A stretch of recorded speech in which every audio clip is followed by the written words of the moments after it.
In today's video, I'm going to teach you how to remove green screen Keylight in After Effects.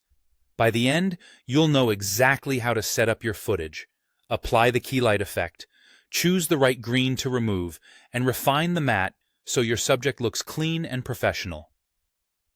Start by opening After Effects and creating a new composition.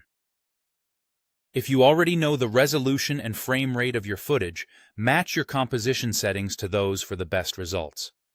Next, bring your green screen footage into the project and drag it into the timeline so it sits on a layer inside the composition. You'll be working directly on this layer.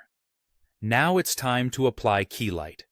If you don't see the Effects and Presets panel, go to Window, then choose Effects and Presets to make it visible. In the search bar, type Keylight and select Keylight 1.2. You can drag it onto your green screen layer in the timeline or simply double-click its name with the layer selected. You'll see the effect appear in the Effect Controls panel where all the settings live. To tell Keylight which green to remove, locate the Screen Color property in the Effect Controls panel. Click the eyedropper next to it, then move over to the Composition panel and click on the green area in your footage. For a solid key, sample a representative green, not the darkest shadow and not the brightest highlight, somewhere close to your subject.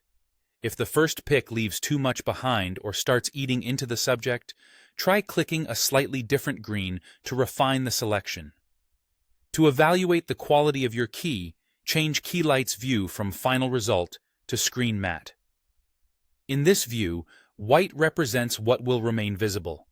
Black is transparent, and gray indicates areas that are partially transparent and may need cleanup.